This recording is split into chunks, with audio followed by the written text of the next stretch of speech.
Et quand on me disait, oh, toi, Pascal, qu'est-ce que tu veux faire plus tard? Moi, je disais toujours, je veux défendre ma mère. Ce qui n'est plus le cas aujourd'hui, l'éducation, aujourd'hui, on en parle, mais quand je vois comment les gamins sont éduqués, c'est insupportable. Et je me dis, merci papa, quoi, en fait. Alors, chez nous, moi, j'ai connu le martinet. Hein. Des oncles qui frappaient aussi leurs femmes, devant nous. Il m'a juste dit qu'il était fier de moi, ce qu'il m'a vu à la télé. Il m'a jamais dit je t'aime. Ma mère avait 9 frères et sœurs. Mon père, 9 frères et sœurs. Ah ouais? Et pour autant, mon frère, parce que j'ai un frère, mon frère, je suis le grand frère du coup. Toi, t'es vraiment le grand frère. Je suis vraiment le grand frère, tu vois. Bonjour Pascal. Bonjour. Trop sympa que tu sois là. Merci beaucoup. Merci à toi de me recevoir. Alors je t'explique, dans Grands Enfants, en gros, moi je reçois des personnalités et pendant 1 heure, je les fais se reconnecter à l'enfant qu'ils ont été. Okay. Parce que je trouve que c'est hyper important de parler de l'enfance de façon positive dans la société. Oui. Aujourd'hui, on n'entend parler qu'au travers de faits divers qui sont sordides. Et j'ai envie en fait de faire parler aux gens de leur enfance, de se rappeler de leurs petits enfants intérieurs, tu vois. Quels ont été tes rêves, tes espoirs? Est-ce que aujourd'hui tu es fier de l'adulte que tu es devenu, enfin l'enfant que tu étais est fier de l'adulte que tu es devenu? Je suis ravi en tout cas. Je vais dire plein de choses. J'espère, mais j'espère. Est-ce que ça t'arrive de penser au petit garçon que tu as été? Oui, tout le temps. Tout le temps? Tout le temps. Tout le temps. Quand je vois le parcours que j'ai, j'en parlais encore avec le taxi qui m'a amené ici. Quand j'étais gamin, moi j'avais plein de rêves. J'en ai réalisé beaucoup, étonnamment. Certains qui m'ont plutôt surpris, d'autres qui m'ont déçu. Mais c'est comme ça fait partie de l'expérience. Mais ouais, le gamin que j'étais, pour moi j'ai une super enfance en fait. Toi, t'es né à Creil? Je suis né à Creil dans l'Oise, au plateau de Creil, rue de la Martinique. Où tu vis toujours d'ailleurs, ce qui est pas mal. Ouais, je suis à côté, je suis toujours dans la même région, dans l'Oise, toujours. J'ai ma salle de sport qui est là-bas, on en parlera un petit peu plus tard. L'endroit où j'ai grandi s'appelle le plateau de Creil, donc c'est pas un endroit qui est très sain, quelque part. Malheureusement, on est connu pour d'autres problèmes qui sont liés à la violence, etc. Voilà, moi j'ai connu un petit peu tout ça. Et ce qui est assez étonnant, c'est que mon enfance ne ressemble pas à l'enfance de gamins qui avaient mon âge à l'époque, aujourd'hui en tout cas. Je m'explique.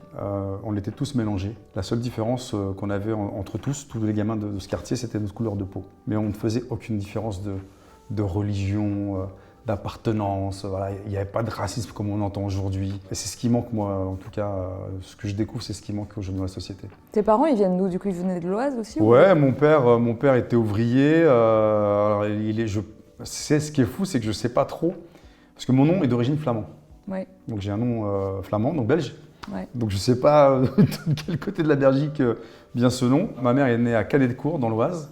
D'accord. Et mon père, je crois que c'est Breuil-le-Vert de mémoire, dans l'Oise aussi. Donc voilà. C'est un bastion familial, quoi, l'Oise. Ouais, c'est ça. Depuis, quoi. C'est ça. Donc j'ai grandi avec beaucoup d'oncles et de tantes, puisque ma mère avait 9 frères et sœurs. Ok. Mon père, 9 frères et sœurs. Ah ouais. Tous mariés. Donc plein de cousins. Plein de cousins.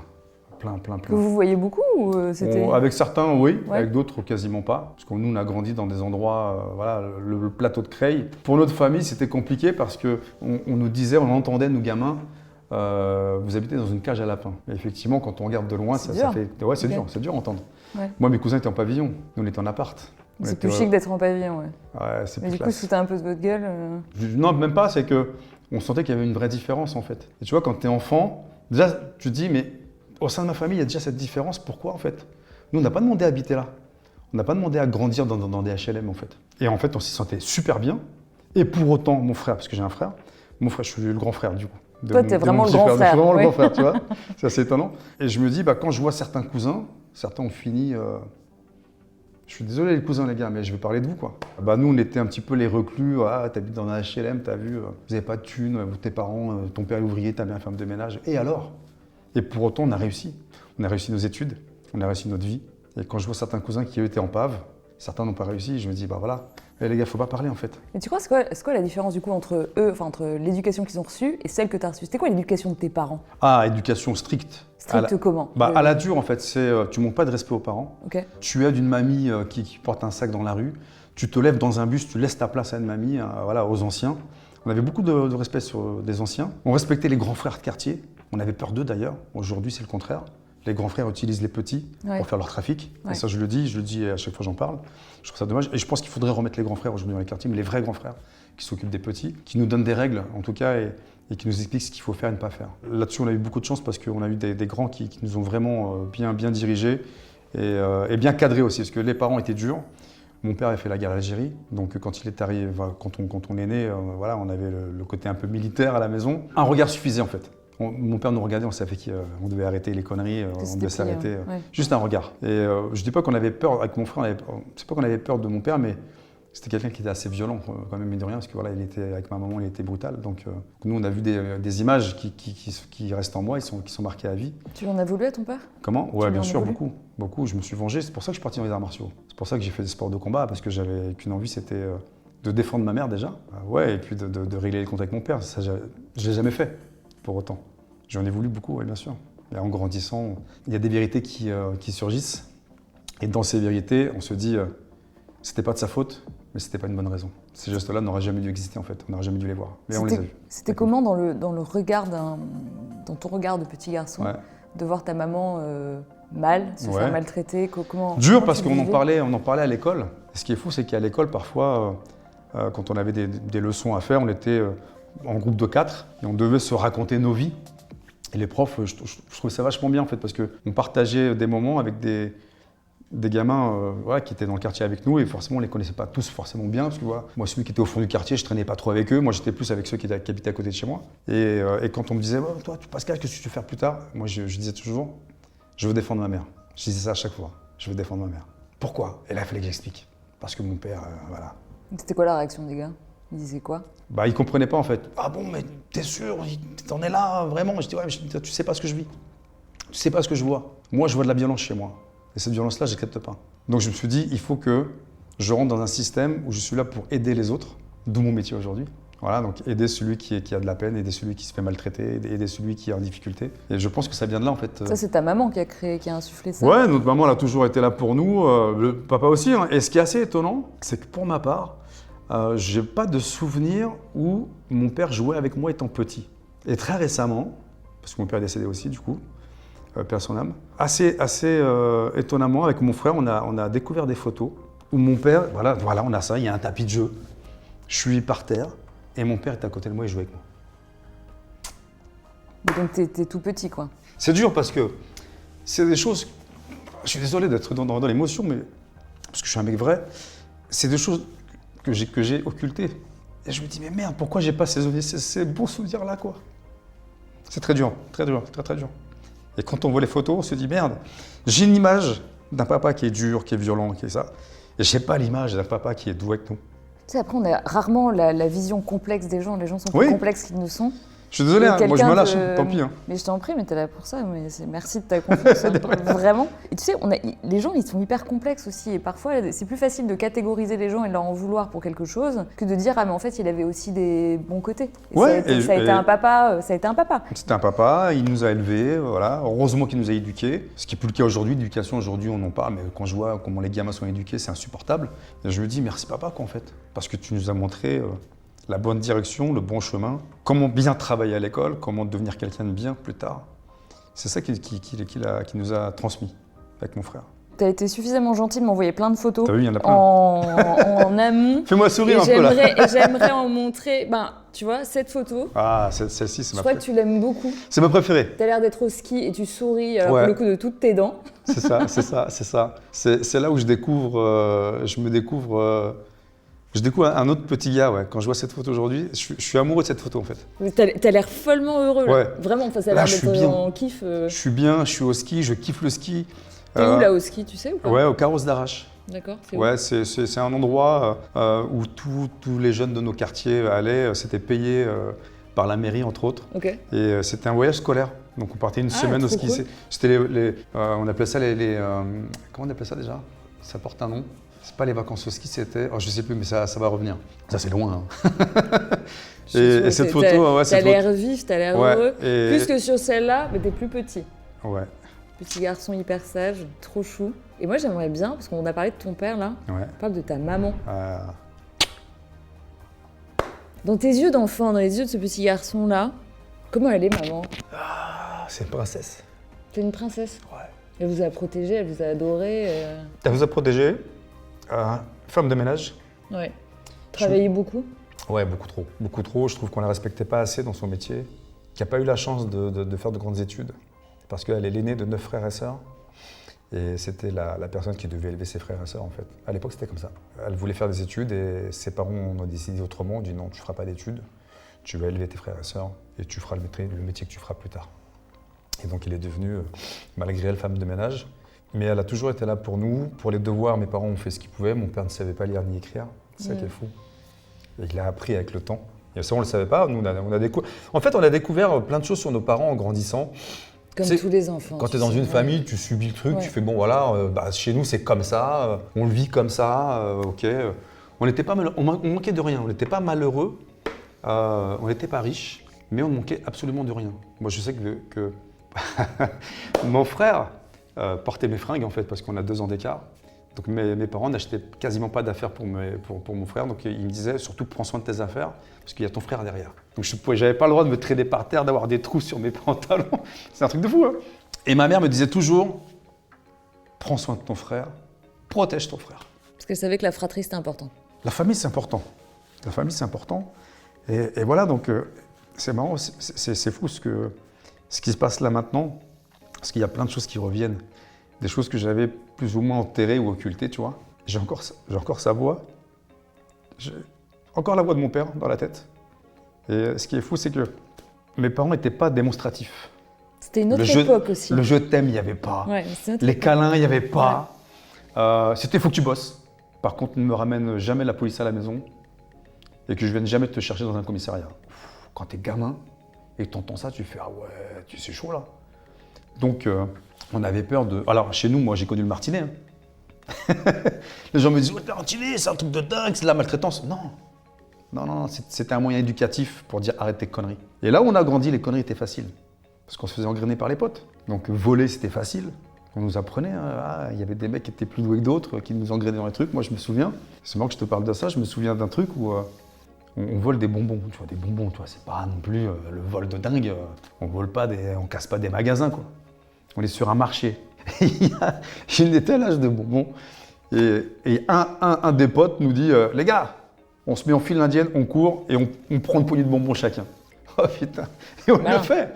Parce qu'on est entraîné, on est comme ça. On est engrainé, puis on est entre nous, puis on dit ouais, des bonbons, c'est rien. Puis on se dit ouais, on n'a pas d'argent, ça coûte cher quand même, 1 kilo de bonbons. Et on court et on passe la main, on prend tous des bonbons et mon frère est le dernier à passer. Et le dernier, c'est celui qui se fait attraper. Et là, je vois mon frère qui se fait attraper. Je me dis putain, mon frère. Ma mère m'a dit prends soin de lui, qu'est-ce que tu fais? T'as combien d'écart avec ton frère? 2 ans. Ah oui, donc vous êtes hyper proches. Ouais. Ah, on a toujours été ensemble, hein, tout le temps. Mes potes, c'est ses potes en fait. C'est quoi son prénom? Philippe. Philippe. Ouais. Et ce qui est dingue, c'est que voilà, j'ai ces souvenirs-là, ouais, effectivement, des souvenirs de bagarre aussi, où mon frère, à chaque fois, il embêtait les grands et moi, il fallait que je le défende. Donc quand il... Parce qu'il savait, parce qu'il entendait notre maman dire ton frère, il est là pour toi, donc il te protégera tout le temps. Donc lui, il abusait un petit peu de ça. Franchement, tu sais de quoi je parle. Et ce qui est fou, c'est que à chaque fois, il venait me voir, il me dit ouais, lui, il m'a frappé. Donc moi, je n'avais pas le début de l'histoire, je savais pas que c'est lui qui l'avait un petit peu cherché. Et il me dit ouais, et puis il insultait maman. Et moi, il fallait pas insulter ma mère. Fils de... Oh alors là, je monte, là, tu me retiens pas. C'est l'insulte. Non, l'insulte, c'est... Voilà, en fait, je pars du principe, tu peux m'insulter moi. Pour nous, en tout cas, là où j'ai grandi, tu nous insultes, nous, la personne, mais tu n'insultes pas les parents. Dès que tu insultais les parents, tu savais que c'était bagarre. Donc dès que tu as un jeune qui t'insultait, toi, ça allait. Entre nous, on acceptait, mais dès que ça touchait les parents, on savait que c'était pour de la bagarre. Tu sais comment ils se sont rencontrés, tes parents? Alors, mon père a rencontré ma mère à quel moment déjà? Parce que ça, c'est pareil, ils n'en parlaient pas beaucoup. Hein. Moi, j'aurais tellement voulu qu'il me raconte... Mon père a fait la guerre d'Algérie, il ne m'a jamais raconté. Et j'aurais voulu transmettre ça à mes enfants et puis à mes petits-enfants ensuite. Et ça, je ne sais pas du tout ce qu'il a fait là-bas. Je sais qu'il a pris une balle dans la jambe, mais j'ai vu la cicatrice, le trou. Ouais. Voilà. Comment ils se sont rencontrés? En réalité, en fait, j'en sais rien, quoi. C'est une bonne question, ça. Peut-être que mon frère sait. Mais ce que je sais, c'est qu'ils n'étaient pas heureux. Parce qu'en fait, mon père a vécu très longtemps chez sa belle-mère. En fait, mon père a une vraie sœur. À la base, donc papa, maman, mariés, séparation. Le papa part avec le fils. D'accord. Et la maman part avec la fille. D'accord. Donc mon père sait qu'il a une vraie sœur, mais qu'il ne voit pas pendant 40 ans. Parce qu'il a, incroyable. Ah ouais, il n'y avait pas les réseaux sociaux, donc, non. Donc on disparaît, Voilà, quoi. Où est ma sœur? Je ne sais pas où est ma sœur. Ouais. Donc son papa en question, donc mon grand-père, se met avec une personne à qui il fait 8 enfants. Donc il a 8 demi-frères et sœurs, en vrai. Ok. Voilà, parce que lui, c'est l'aîné d'une fratrie, mais de demi. Donc ils ont le même papa, mais ils n'ont pas la même mère. Et donc, c'est le vilain petit canard. Mon père s'appelait André. Donc, qui a fait une connerie? C'est André. Donc, c'est André qui prenait. Donc lui, il a pris toute sa jeunesse, il a pris... Ouais, il a eu une enfance qui était compliquée. Maltraité, ouais, quelque part maltraitance, voilà. Donc, et nous, je suis désolé, parce que là, la famille va voir et je m'en fous. Il voyait sa maman quand même? Alors, tu dis qu'il était parti avec ton grand-père, du coup. Je sais pas à quel moment ils se sont rencontrés, je pense qu'ils se sont rencontrés à un bal. Alors un bal, c'est la discothèque, les gars, aujourd'hui. Voilà. C'est les balles du 14 juillet. Le bal du 14 juillet, ce genre de choses, voilà. Mon père, plutôt beau gosse, un brun aux yeux bleus. Franchement, je vois les photos de lui, militaire, franchement classe, quoi. Mon père était classe. Toujours la classe. Ta maman, elle t'a eu jeune, non? Ma maman, elle m'a eu, elle devait avoir 20... parce qu'à l'époque, ça se faisait tôt, des enfants. Hein. Peut-être 23, 22, 23 ans, ouais. Et après, il y a eu mon frère. Mais en fait, théoriquement, je ne devrais pas être là aujourd'hui. Pourquoi? Parce que j'ai eu 2 autres frères qui, malheureusement, sont décédés. D'accord. Donc moi, je suis le 3e. Donc pour me garder, ma mère est restée 9 mois allongée, alitée, pour ne pas faire une fausse couche. Ce qui crée un lien très fort avec ton bébé, en plus. Ouais. Donc quand je suis arrivé, j'étais l'enfant attendu, quoi, tu vois. Donc, espéré et attendu, ouais. C'est ça. Et 2 ans après, mon frère est né, du coup. Donc voilà. Et c'est marrant parce que j'ai pas de souvenir de genre je suis jaloux parce que je voulais rester fils unique.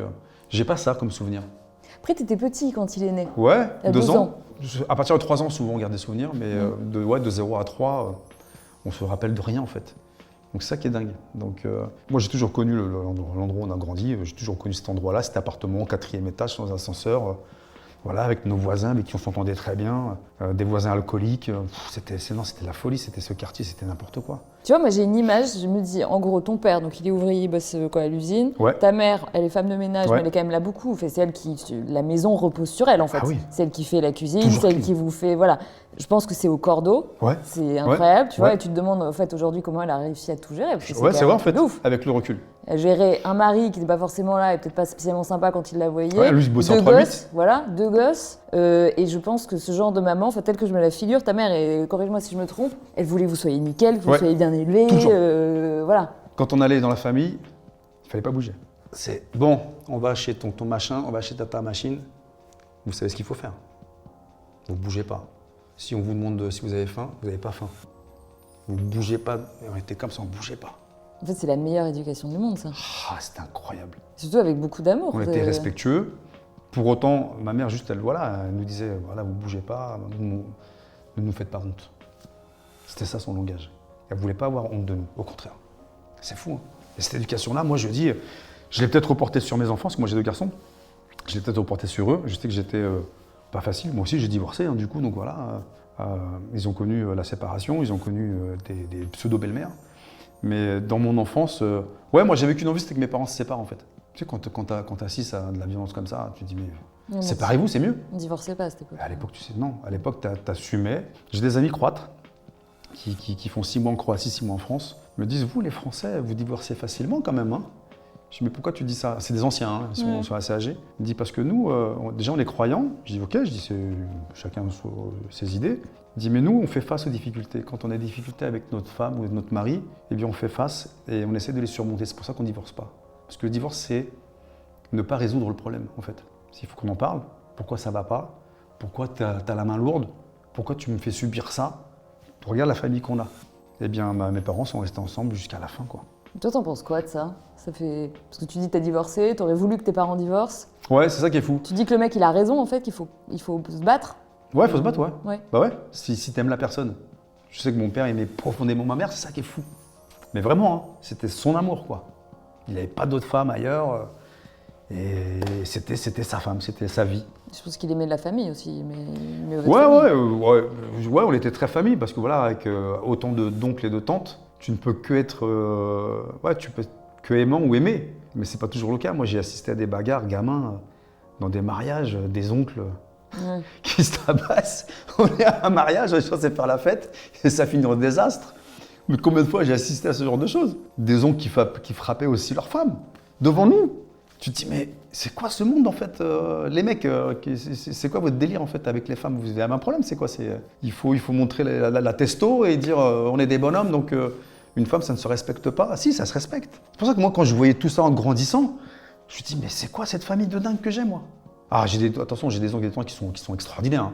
Mais j'ai vu certains qui étaient pas ouf. Tu penses que t'as arrêté quand d'être enfant? Quand est-ce que t'es sorti? Ah, j'ai grandi vite moi. J'étais obligé. T'as un souvenir de sortie d'enfant, à dire là je suis plus un bébé? Ouais, dès que j'ai commencé à m'interposer entre mon père et ma mère. Ouais. T'avais quel âge? 10-12. C'est jeune. Hein. C'est jeune, c'est ado quoi, c'est pré-ado. Ouais, pré-ado. Avant, je pouvais pas. Trop peur. Parce que je me suis dit, je vais en prendre une.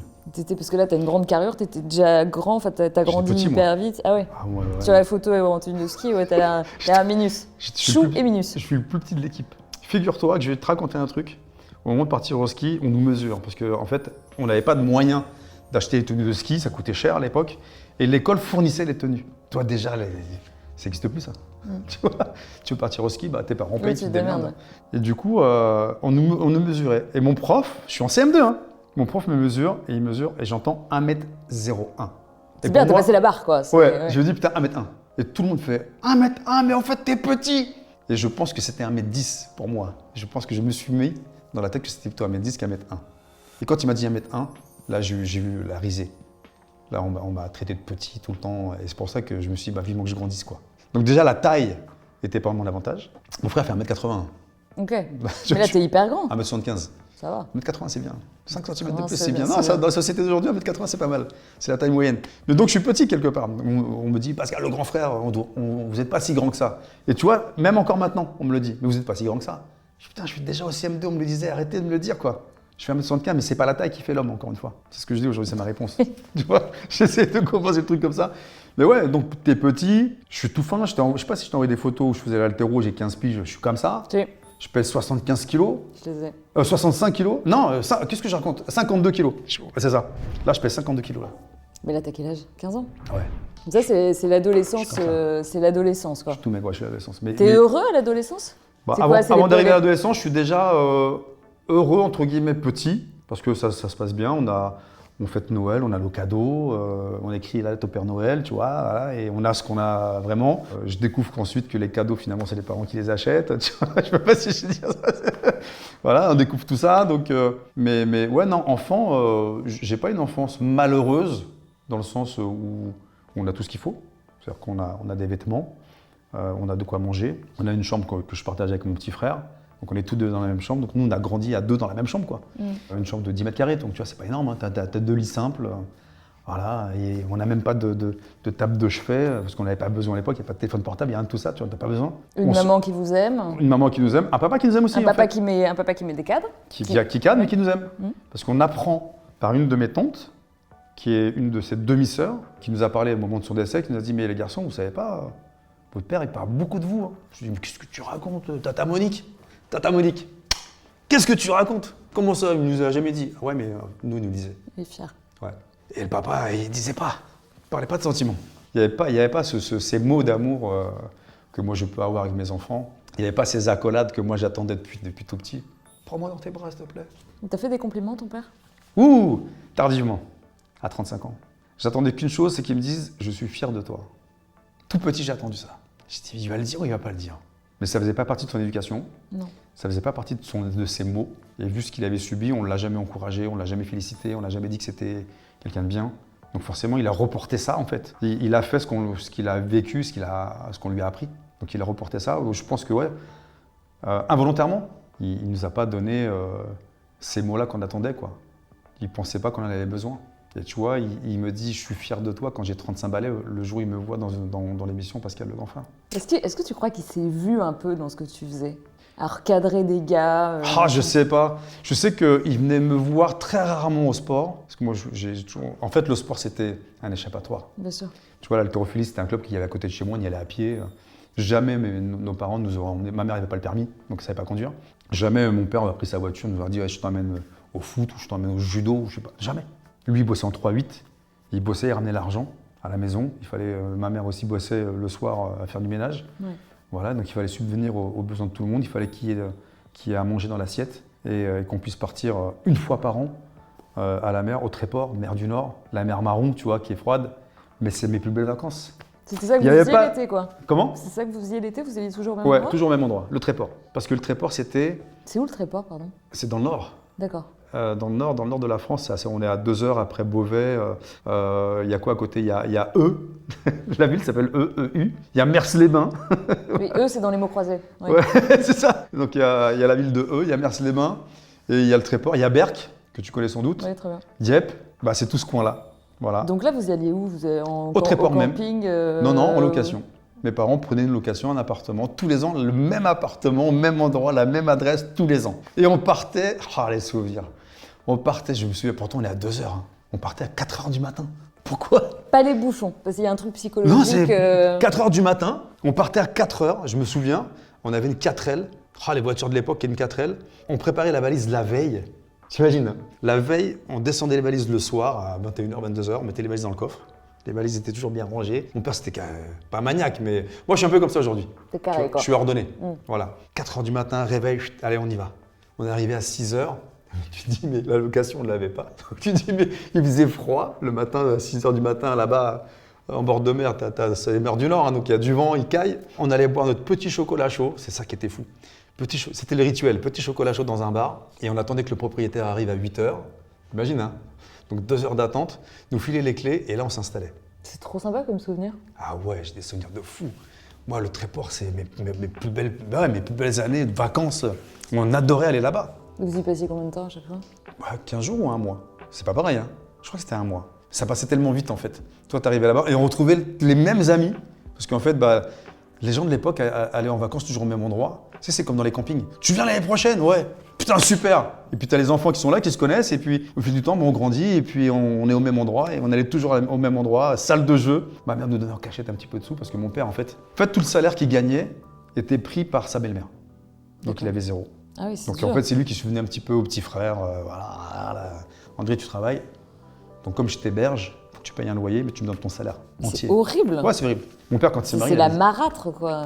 Mon père, quand il s'est marié, il avait 0 francs. En fait, mes parents ont mis beaucoup d'argent de côté et ne gaspillaient pas parce qu'ils considéraient que demain, ils pouvaient manquer d'argent. Ils ne voulaient pas qu'on puisse, nous, être dans ce désarroi de manquer de quoi que ce soit, tu vois. Ils pouvaient nous payer ce qu'ils voulaient, hein, vraiment. Parce qu'après, on a découvert les comptes, on se dit, mais c'est quoi tout ça?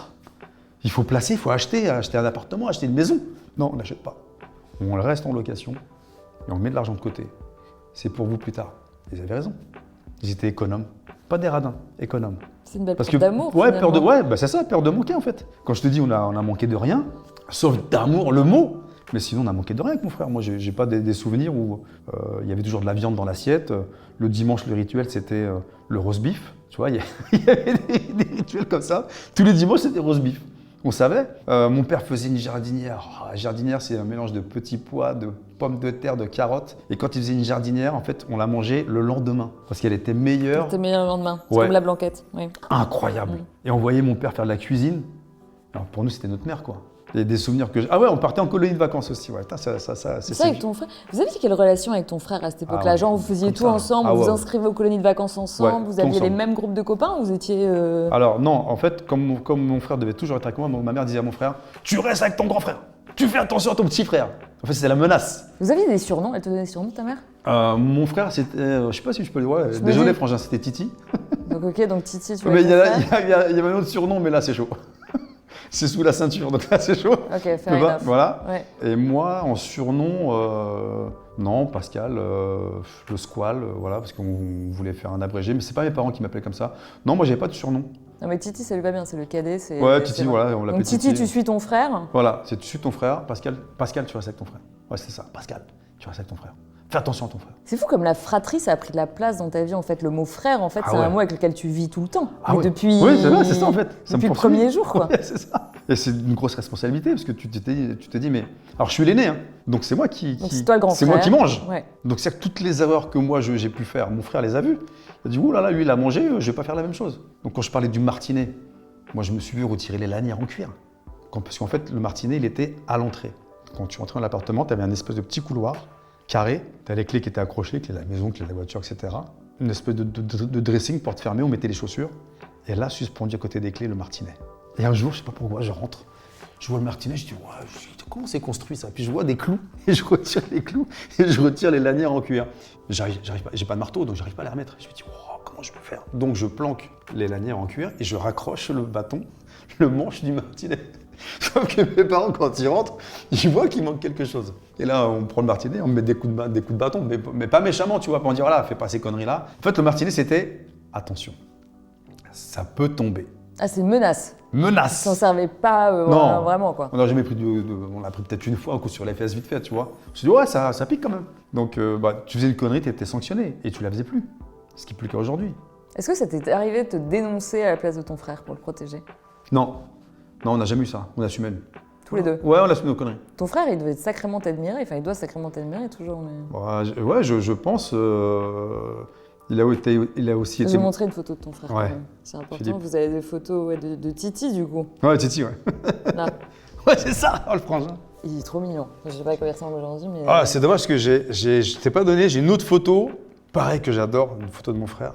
Là, celle-là aussi. Ouais, ça c'était.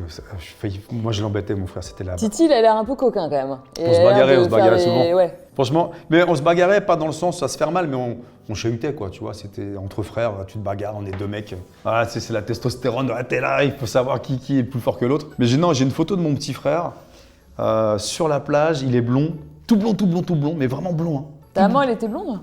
Non, elle était rousse. Ah. Mon père brun aux yeux bleus, la classe. Hein. Il n'y a aucun de vous qui est roux? Non, moi j'ai quelques taches de rousseur. Ouais, si je laisse pousser la barbe, bon maintenant elle est blanche parce qu'à l'âge faisant, ça y est, hein, on est passé la cinquantaine, c'est fini. Mon fils Luca, lui, s'il laisse pousser, il a la barbe un peu rousse, ouais, effectivement. Enzo, lui, il est très brun. Donc lui, il a la barbe noire, du coup. Mais ouais, mon petit frère, j'ai une photo que je kiffe de lui et chaque fois que je la vois, je suis admiratif. Il est en train de dormir, chevelure blonde, cheveux courts, et il dort. Et c'est une photo qui, moi, m'apaise et me rappelle tous ces souvenirs-là à la plage. T'es super proche de lui aujourd'hui? Ouais, toujours. Genre vous vous appelez tous les jours? Ah ouais. Il habite loin, lui? Il est à côté de chez moi, il est à Creil. Ah oui. Ouais, on habite là. Non, mais il y a vraiment un truc de famille, quoi. C'est... Ah ouais. Nous, quand on se dit bonjour, on a des codes. On se dit pas bonjour, des fois on se fait... C'est quoi les codes? On va se taper dans la main, on va faire des trucs, tu vois, à l'américaine, quoi. Tu sais, tac, tac, tac, tac. Et mes enfants font ça entre eux. D'accord. C'est fou, hein. Ils ont des cousins, du ouais, ils ont des cousins. Enfants? Ouais, ils ont des cousins, mais très peu, parce que nous, voilà, moi j'ai pas 9 frères et sœurs, voilà. Mon ex-femme n'a pas non plus 9 frères et sœurs, donc des cousins, ils en ont, mais très peu, ouais. Tu sors de l'adolescence, là il se passe quoi? Donc tu es à l'école, t'es bon à l'école? Alors je suis un élève moyen, figure-toi. Ok. Mais parce que je fais le minimum, je suis un petit branleur. Ouais. Tu vois. Mais ça passe. Ça passe. Mais ça passe. Ça passe, parce que je redouble pas, tout va bien, je suis bagarreur. École primaire, je suis bagarreur. Ah, je suis bagarreur. Je vais te raconter. Anecdote. Je suis bagarreur. Je suis plus ou moins love d'une copine, d'une voisine qui est dans la même classe. À l'époque, c'était l'école des garçons et l'école des filles. C'était séparé. Tu vois, voilà. Je pense que ça crée moins de problèmes, ça d'ailleurs. Et l'école des filles, nous on voyait l'école des filles qui était en contrebas de l'école des garçons et les filles nous voyaient. Il y a une de mes petites voisines qui passe, Nathalie, qui passe, et je l'aimais bien. Je dis, elle est jolie quand même. Et puis je sais pas ce qui se passe, au moment où je la regarde, avant que je la regarde, il y a un mec qui me bouscule. Et je dis, pourquoi tu me bouscules? Avec les mêmes gestes, hein. C'est un truc de quartier, truc wesh, qu'est-ce qu'il y a, tu vois? Truc comme ça, ouais. Pourquoi tu me bouscules? Et je fais une tête de méchant, il me dit, ouais, qu'est-ce qu'il y a, machin? Et là, je vois cette fameuse Nathalie que je regarde, je fais, ça va, bien, tranquille, ouais, ça va. Et au moment où je me retourne, le mec, il me gros coup de poing, il me casse le nez. Ah merde. Je mets mes mains comme ça, je vois du sang, je le regarde, je lui dis, je reviens, je vais à l'infirmerie. Je suis à l'infirmerie, donc on me voit avec le sang, machin, donc la grosse pomme de terre. Donc du coup, la récré passe et puis je retourne en cours avec des cotons dans le nez là. Mes parents, je rentre chez moi, mes parents disent qu'est-ce qui s'est passé? Je dis non, rien, je suis tombé parce qu'il fallait pas dire que tu te battais. Bah là, tu t'es pas vraiment battu, t'as pris un pain. J'ai pris un pain. Ouais. Mais même si je dis ça, j'ai pris un pain. Dire comme ça, tu t'es pas défendu. T'as répondu en disant je vais à l'infirmerie, c'est pas Voilà, non plus voilà. le fight de l'année quoi. C'est ça, non, je pouvais pas, je saignais tellement, j'avais mal. En fait, quand tu tapes le nez, tu pleures. Je sais pas si quelqu'un parmi vous a déjà pris un coup de poing dans le nez, mais si tu tapes sur même pas trop fort, tu pleures. De toute façon, tu vois plus rien, t'es aveuglé. Sauf que moi, je me laisse pas faire. Donc le lendemain, je retourne voir le gars. Je vais le voir. Je lui dis, je fais non, ici, viens ici. Je fais, t'as vu ce que tu m'as fait? Je fais, t'as vu la patate que j'ai au milieu du visage? Il me fait, ouais, il me dit vraiment, écoute, je suis désolé. Et le fait qu'il s'excuse, ah oui, ça change tout. ma harne, tu vois, elle s'est envolée. Et j'ai regardé, je dis, ok, d'accord. Et puis c'était fini. Tu vois, le mec, il m'a quand même mis une droite. Et là, je me suis dit, il faut que tu arrêtes de te battre. Parce que là, tu es tombé sur plus fort que toi. Il faut que tu arrêtes. Mais en fait, pourquoi la bagarre? Parce qu'à la maison, je voyais des gestes. Bien donc sûr. forcément, tu reportes. Bien sûr. Tu vois, malgré toi. Tu reportes ces gestes-là à l'extérieur. Et je me suis dit, non, je ne peux pas comme ça, je ne peux pas continuer à chercher la bagarre en permanence. Mais j'étais déjà un petit dur, hein, vraiment, j'étais un petit dur. Et dans mon quartier, on me respectait assez bien. C'est comme ça que tu es devenu Pascal le grand frère, finalement? Ça s'est passé comment? Parce que tu disais au début, c'est pour défendre ma mère. Ouais. C'est vraiment le truc de petit garçon. Ouais. Et En fait, je vais être plus fort. Ouais. La défendre comment, je sais pas, mais il faut que je sois plus fort. Donc là, tu fais de l'haltérophilie. Je fais de l'haltéro, donc je me muscle. Ouais. Je me muscle assez bien. Tu sais, quand t'es gamin, dès que tu commences à faire de la musculation, tu gonfles tout de suite. Parce que la testo, elle est tellement diffuse dans le corps que, comme on la sécrète naturellement, c'est avec l'âge qu'elle diminue. Je me dis, l'haltéro, ouais, c'est un sport de force, de puissance, à la fois de technique. Je pense qu'avec ça, je peux battre mon père. Donc je me lance. Et là, tu as quoi, 15-16 ans? Même pas, non, je commence à 12-13. Mais t'as passé le bac, toi? T'as fait des J'ai fait un bac pro, moi. T'as fait un bac pro? Ouais. Et après le bac Mais pro, je vais te raconter, parce qu'en fait, le truc, c'est que mon père aussi décide de mes études. Ouais, Tu vois, il me dirige dans des trucs que je veux pas faire. Parce que moi, j'ai fait un CAP, un BEP. J'allais te dire, c'est un peu classique de la génération aussi. Il y a une époque où en fait les parents décident. Bah, c'était, il faut que tu aies des diplômes. Ouais, il faut que tu aies des diplômes rapidement. Pour mon père, c'était ça. Lui, il n'a pas de diplôme. Ça devait être hyper important pour lui parce qu'on avait Pour lui, pas, c'est tu dois avoir des diplômes. Ouais. Donc, tu vas aller en CAP. Ouais. Mais papa, non, je veux pas faire ça, moi. Tu voulais faire quoi, toi? Moi, je voulais être prof de PS. En fait, pour moi, c'est le meilleur métier du monde. Tu es en survêt toute la journée, tu es en vacances toutes les 6 semaines, tu as 2 mois de vacances l'été, tu es payé. Tu donnes jamais de devoirs, tu corriges jamais de devoirs. Oui, c'est vrai. Elle est belle. C'est un peu ce que tu fais aujourd'hui, non? Avec ta sœur. Ouais, c'est pas pour Non, mais tu t'es un peu vengé. Oui, en fait, oui. Le truc, quoi. En fait, je me suis dirigé dans le sport, mais différemment, du coup. Donc, j'ai emprunté d'autres voies. Donc, j'ai passé un brevet d'État, diplôme d'État, 2 BPGEPS. Donc, voilà. Donc, après les études de CAP, quand je vois les diplômes que j'ai, je me dis, bac plus 3, ça va quand même. Je m'en sors. Tu vois, vu d'où je viens. De ouf. Je m'en sors. Mais tout ça pour dire que quand je commençais l'haltérophilie, c'est juste une question d'ego et d'être puissant, d'être fort. De dire, je vais pouvoir écarter mon père de ma mère, tu vois. Tu lui as dit à ta maman ça? Que c'était un peu pour elle ou que. Non, elle l'a jamais su. Elle savait, je pense, dans ma façon d'être. Elle savait que quand je regardais ce qui se passait, il y avait des regards. Et ta mère, elle t'a encouragé à faire des études? Elle t'a dit, vas-y bébé, fais Ma mère un truc. non, nous a pas encouragé à faire des études. Je peux pas dire qu'elle Mais nous a quoi, encouragé. ta mère voulait que vous soyez heureux, quoi. Ouais, il fallait que ça se passe bien, en fait. C'est papa qui dirigeait. Hein. C'était lui, hein, le maître de la maison. C'est lui qui dirigeait, il dirigeait tout. Hein. Donc les études, c'est lui qui décidait. À quelle heure on mangeait le soir? À 19h pétante. Hein. C'était pas 19h1, c'était 19h. T'as pas un stylo? 19h. Ah, c'est dommage. C'était un verre. Le son du verre. On n'a pas de verre. C'est dommage. Et ben tu vois, il prenait un verre à 19h pile. Ouais. Avec mon frère dans la chambre, on entendait. Ça veut dire qu'il faut venir manger. Et puis un jour, on continuait à jouer. 19h05, 19h10. On arrive à table 19h10. Et vous n'avez pas eu à manger? Exactement. Ouais. Donc on arrive à table, on n'a pas d'assiette, mes parents mangent. On est là avec mon frère, on se regarde. Bon, on mange pas. Il est quelle heure? Bah 19h10. On mange à quelle heure? 19h. T'as faim? Ouais. Ouvre la poubelle. Et tu ouvres la poubelle et t'as ton repas qui est dans la poubelle. Ouais, c'est une bonne leçon. Hein. T'arrives plus en retard. Je supporte pas les retards aujourd'hui. Demain, tu me donnes un rendez-vous, t'arrives en retard, je t'engueule. Ah, c'est toi qui étais en retard. C'est le taxi. C'est pas moi, j'ai subi. Sinon, moi, c'est là, vrai. j'ai subi, mais sinon, je suis tout le temps à l'heure. Les gens savent. Dis Pascal, sois à l'heure parce qu'il va t'engueuler. Mais comment, du coup, après, donc, c'est marrant parce que tout ce que tu as fait, tout ce que tu as vécu et ta relation avec tes parents, ça a construit donc l'homme que tu es devenu. Ouais, quelque part, ouais. Et donc, tu es devenu une espèce de star à faire en fait, tout ce que tu avais connu pendant ton enfance. Ouais. À défendre les autres. Ouais, en fait, c'est ça. C'est Parce incroyable. qu'après l'haltérophilie, ce que tu sais pas, c'est que je me blesse au niveau du dos, je me fais un tassement de vertèbres. Il y a des jours où tu arrives à l'entraînement, tu es un warrior, tu vois. Tu es Schwarzenegger. Tu vois une barre qui pèse 120 kg, tu dis à ton prof, elle fait combien la barre? 120? Je la soulève. Coco, t'as 14 ans, reste tranquille. Ah bon? Bah ouais, faut t'échauffer quand même. Ouais, vas-y, Bah ouais, je fais 2-3 mouvements bidons. Je prends la barre, je fais, ah ouais, c'est lourd. Ouais. Et là, je me tape la honte. Bah alors, ça parle? Ah ouais, ça parle. Moi, voilà, je serre les dents. Ah ouais, ça parle, tu vas voir. Je te la soulève la barre. Sauf que je la soulève, je me prépare, je me place le dos. Tellement lourd. Je me rappelle de ce moment. Je soulève et mon dos s'arrondit et là, j'entends clac, clac, clac, clac, clac. Ouch! Tassement de vertèbres. Donc je pose la barre, je l'ai soulevé, mais j'ai mal. Il me dit ouais, on t'avait dit, c'est lourd, machin. Donc c'est vrai, là, t'as été con. Bah oui, complètement. Bah encore l'ego. Moi, tu me dis un truc, tu me lances un défi. Ouais, mais là, t'as pas respecté ce qu'on te disait, tu vois. C'était des gens qui, pour le coup, te voulaient après que du bien. Ouais, en fait, je préfère. Avec mon frère, on a toujours été bons dans le sport. Ouais. Pour nous, tout ce qu'on faisait dans le sport, c'était inné. C'est-à-dire que tu me montres un truc, je le répète, au geste près. On avait cette capacité avec mon frangin d'être doué dans le sport. Lui, il est fort aussi. Et lui, tu lui mets au bowling, il te fait des strikes sur strike. On n'a jamais fait de bowling. Non, mais le sport a vraiment été votre échappatoire. Il y a eu un truc, quoi, avec le sport. Ça nous a sauvés. C'était une deuxième famille aussi. Tu vois, quand tu as une famille qui est soi-disant pas aimante, ou parce qu'il n'y a pas ces mots-là, avec un papa qui est un peu dur, et que tu découvres, tu as des profs qui te prennent sous l'oreille et qui te disent allez, viens. Tu dis putain, pourquoi mon père il fait pas ça avec moi? Pourquoi lui il le fait? C'est même pas un membre de ma famille, il le fait. Je vais parler de mon entraîneur Jean-Marie Rabira, que j'ai croisé il n'y a pas très longtemps, qui a plus de 80 ans maintenant.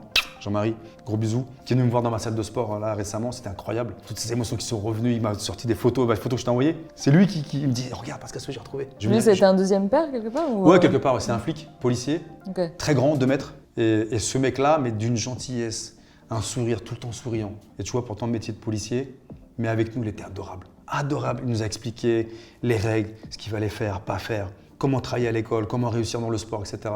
Être rigoureux dans tes choix et dans ta vie. Et ouais, quelque part, c'est lui aussi qui m'a fait grandir là-dedans. C'est lui qui m'a mis le pied à l'étrier justement pour devenir prof de sport. Moi, j'ai 15 piges et il me dit « Pascal, tu fais quoi cet été ?» Je dis « Jean-Marie, on ne fait rien, tu sais bien, on n'a pas de thunes. Qu'est-ce que tu veux qu'on fasse, mis à part le tréport hein. On fait rien d'autre. Tu veux gagner un petit peu de sous ?» Bah ouais, on dit parlant, tu vois. Ouais, mais c'est quoi le travail ? Bah écoute, comme tu es sérieux, tu t'entraînes, voilà, tu connais bien les mouvements haltérophilie, je voudrais bien que tu sois un petit peu prof d'haltéro pendant les vacances pour les jeunes de quartier. Parce que dans le quartier là où j'ai grandi, l'été, tous les sports étaient gratuits. Ça évitait aux jeunes de traîner. Ouais, c'est clair. Tu vois, et on était encadrés par des éducs, en fait. Et moi, j'ai connu ça depuis tout gamin. Donc les MJC, qui maintenant sont brûlés, les maisons des jeunes. Ça a beaucoup changé, ouais, selon toi, Creil et tout ça. C'est quoi les jeunes Ça n'a plus rien à voir. Il n'y a plus de respect. Le mot respect. Je ne sais même pas si les jeunes d'aujourd'hui savent ce que ça veut dire, le mot respect. Toi, tu continues à te battre pour ça ? Ouais, ah, bien sûr. Tu sais, quand on m'interpelle dans la rue, parce qu'on me reconnaît, ouais. J'ai des gamins qui me reconnaissent aujourd'hui. Bien sûr. Qui disent pas bonjour. Salut, je peux avoir un autographe ? Bonjour. Pardon ? Déjà, tu commences par dire bonjour. Ah, pardon, bonjour. Vous allez bien ? Je dis voilà. Je suis pas ton pote. Et même si je suis ton pote, tu peux ouais, et je suis à table parfois avec des amis. Ou avec la famille. Les gens viennent des fois, on est au restaurant, parce que moi je sors, moi je me cache pas comme beaucoup de stars et je vais pas dans des soirées. Alors, je suis invité des fois dans des soirées un peu prestigieuses, donc je m'y rends. Mais je suis comme tout le monde, je fais mes courses, voilà. Et quand je suis au restaurant, il y a des gens qui viennent. Et j'adore faire ça. Comment ils ont été. Je peux avoir un autographe ? Oui, mais d'abord tu dis bonjour à toute la table. Bonjour et merci. Tu dis bonjour à toute la table. Bonjour, bonjour. Qu'est-ce que je peux faire pour toi ? Je veux un autographe, une photo. C'est possible, viens. Parce qu'au départ, moi je suis quelqu'un d'assez. Je mets des distances. Tu vois, je veux pas qu'il y ait trop de proximité en fait. Donc je suis un peu voilà. Je l'ai pas senti, mais. Non, ouais. voilà, entre nous, on est là, cool. On se parle de papa, maman voilà, et Titi, hein, donc. Ouais. Comme je rentre chez les gens à travers l'émission, tu vois, il y a cette proximité, on te connaît. Parce que non, tu me connais pas en fait. Tu m'as vu. Tu me connais pas. Ouais, mais c'est touchant après, des gens qui te disent. Moi j'adore. En fait, ils passent 1 heure avec toi, ils ont l'impression que t'es là. Après, moi j'échange, j'essaie aussi pareil de les conseiller du mieux que je peux dans ce qu'ils me racontent. Beaucoup de gens que je rencontre ont des problèmes, donc ils me disent Pascal, moi ça j'ai des difficultés. Donc j'essaie de leur redonner confiance en l'espace d'1 quart d'heure. Pour moi c'est facile aujourd'hui. Voilà, l'expérience fait que. La formation fait que aussi j'ai les bonnes attitudes et les bons mots. Mais je suis toujours, voilà, dès le départ je suis distant, parce que je veux pas que les gens viennent me mettre la main sur l'épaule. Même mes potes font pas ça en fait. Non, mais après, j'ai l'impression que tout ce que tu as voulu faire pour ta mère ou tout ce que tu aurais voulu faire pour ta mère quand tu étais petit garçon, bah maintenant tu le fais pour les gens, tu vois. Tu sais, le pire, c'est que quand je me blesse, je dis pas à ma mère que je suis blessé. Je dis que j'ai mal au dos. Sauf qu'à côté du club d'haltérophilie, il y a un club de boxe anglaise. Oui, d'où les gants de boxe. Ouais, c'est ça. On n'en a pas parlé. Ça, c'est incroyable. Ça, c'était. Ah, ça... Tu nous en parlais de tes gants ? Ça, c'est une partie de ma vie, ça. Là, tu me fais peur. Là, ça, c'est ma life, ça. Ah ouais, les gants. Putain. Ah ouais. Dès que je chausse mes gants, je suis un autre mec, je suis un autre personnage. Là, je rentre dans le côté combattant, tu vois, où je suis là pour déterminer. Je vais rien lâcher. Je vais prendre des coups, mais je vais t'en donner. Mais comment t'es pas devenu, pardon, petite question, mais comment t'es pas devenu un connard, tu vois ? Pourquoi t'es pas devenu un mec, une espèce de petit mec, escroc, voleur, méchant, ça, tu vois, parce que Alors, je vais t'expliquer. Ouais, dis-moi. La petite histoire, c'est que de l'haltérophilie, je passe à la boxe. Et là, ma mère, je rentre le soir, je suis amoché. Bah ouais, tu vois ça. Elle me dit, mais comment ça se fait que quand tu rentres à la maison, t'es violet ? T'as la tête violette. Tu sais, maman, je pousse les barres. Et je fais ce mouvement-là, en plus, tu vois. Je dis donc, je pousse, et puis je suis violet. Elle me dit, ah, t'es violet. Ouais. Ok, tu pousses les barres. Sauf que je vais m'entraîner à la boxe. Et là, la porte s'ouvre. Ma mère. Je fais, putain, ma mère. Oh. C'est drôle. Si elle dit à mon père, je suis foutu. Parce que mon père, lui, voulait pas qu'on fasse des sports de combat. Hors de question. Je sais pas pourquoi, mais hors de question. Ouais, pourquoi c'est En fait, bizarre, hein. je pense qu'il devait se dire, s'il fait des sports de combat, il va se battre avec tout le monde.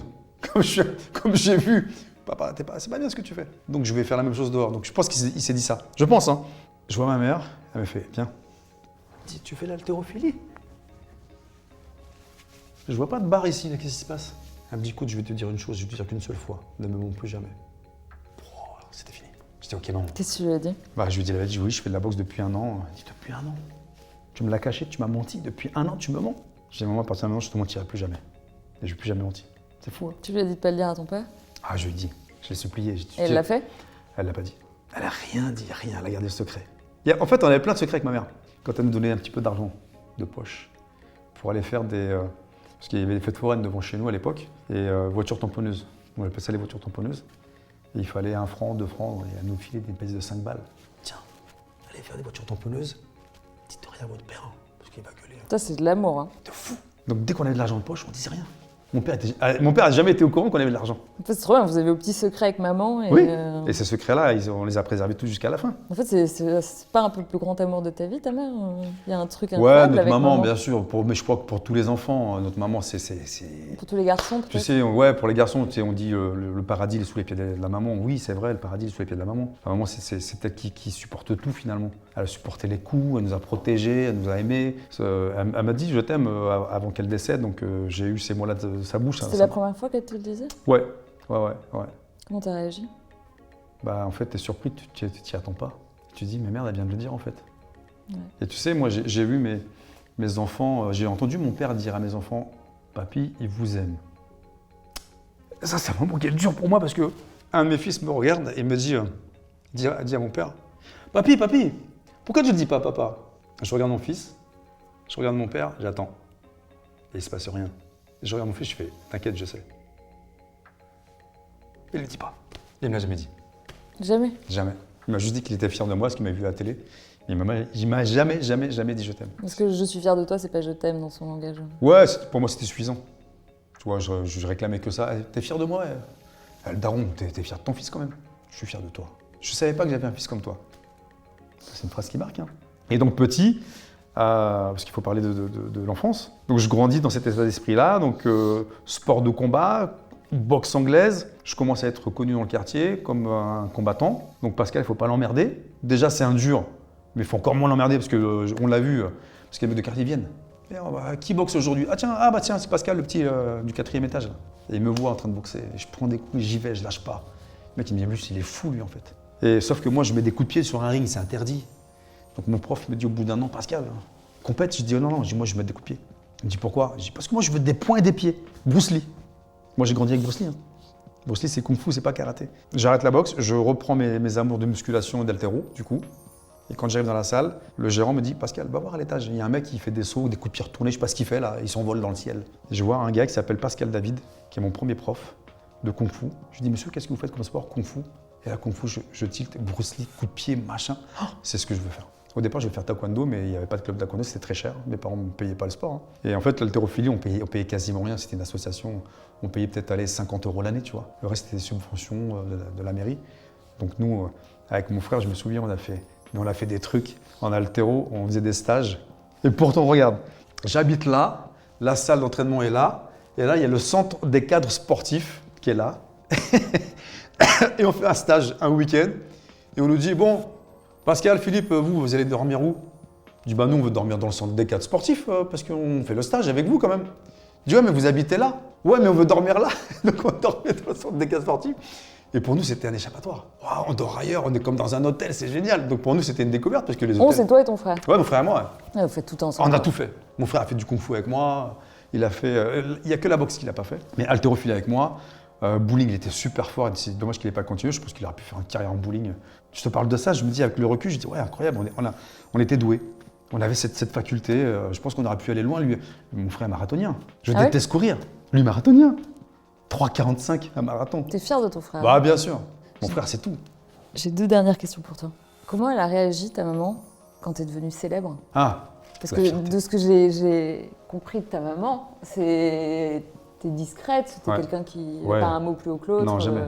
Mais attention, elle avait son caractère. Ah oui, ça oui, je peux dire qu'elle avait du caractère. Pour avoir un fils comme toi, je pense qu'elle avait du caractère. Elle avait du caractère, ma mère, ouais, ça sait pas faire. Mais dans les faits, comment elle a réagi? Ouais, c'est de la fierté ou elle était inquiète? Fierté directe. C'est mon fils. Ils ont compris très vite, tes parents, que tu allais être très célèbre? Mon père, oui, parce que quand il t'appelle, il dit il faut que je te parle. Je dis ça tombe bien, papa, il faut que je te parle. J'ai 35 balais. Je dis maintenant, je vais te dire ce que moi j'ai vu. Je vais te dire que ce que tu as fait, c'est pas bien. Ah, tu lui as dit? Je devais lui dire. Ouais. Moi, je suis allé des psys pour ça. Hein. Tu vois, j'ai pris l'initiative d'aller voir. Quand tu vois un psy, ça marche. de ta propre volonté. Bien sûr. Je suis allé voir deux psys. La première, je lui ai dit, madame, on se voit plus, vous ne servez à rien. J'étais clair dès le départ, 35 balais. Et le mec que j'ai vu, un jeune, putain, je l'ai vu 2 fois, il m'a dit, monsieur, il faut parler à votre père. La première fois, il me dit ça. Hein. Je sais que vous avez raison, j'attendais qu'on me dise ça, je savais que c'était ça. Au fond de moi, je savais. Je prends mon téléphone, je dis, oh papa, il faut que je te parle. Il me dit, ça tombe bien, moi aussi. Oh, je me dis, tout est aligné. Magnifique. Donc je me pointe chez lui. Et je dis, tu voulais me parler? Il dit, oui, oui. Il dit, je voulais te dire un truc. Il dit, mais toi, tu voulais me dire un truc? Je dis, moi, vas-y, papa, à toi l'honneur. Dis-moi. Je dis, voilà, j'ai vu ton émission là, ton truc là. Tout truc. Il dit, franchement, je savais pas que j'avais un fils comme toi. Hein. Bah, je dis, papa, tu me connais quand même, j'ai 35 balais, je suis ton fils, tu me connais. Il me dit, ouais, mais là, eh ben, sache que je suis fier de toi.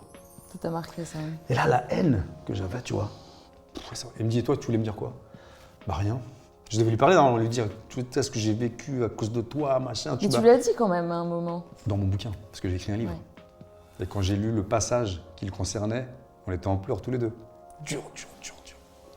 Dur moment. Tu te rends compte, t'as écrit ça. Tu vas me foutre la honte devant tout le monde, devant la famille, devant les gens. Mais vraiment très très dur. C'est un moment, je chialais. Hein. Tu vois, je suis même encore dans l'émotion. Et je lui lis le passage. Il me dit, pourquoi t'as écrit ça? Je dis, papa, j'avais besoin. Je comprends moi, je dis, c'est pas contre toi. Mais je dis, j'ai écrit la vérité. Il dit, ouais, mais pourquoi tu me fais passer en fait? Tu me fais passer pourquoi? Je dis, papa, je suis désolé, mais. C'est la vérité. C'est la vérité. Et j'étais obligé de l'écrire. Même mon frère m'a dit, Pascal, t'es allé trop loin. Mais on a voulu, mon frangin. On a voulu. Donc voilà, tu sais, des fois, tu fais des choses et tu te dis, ah, c'est ce que j'aurais dû dire. Je veux pas que les gens disent aujourd'hui, ouais, t'as eu le père de Pascal. Non, mon père, c'est un mec formidable. Il a fait la guerre d'Algérie, il a vécu des trucs que vous savez pas, vous les gens. On a appris plus tard ce qu'il avait vécu et on a compris. Tu vois, ça n'excuse pas, hein. Mais on a compris. Ok, pourquoi t'es comme ça? Ok. Et en fait, mon père, ouais, c'est le mec le plus clean en fait.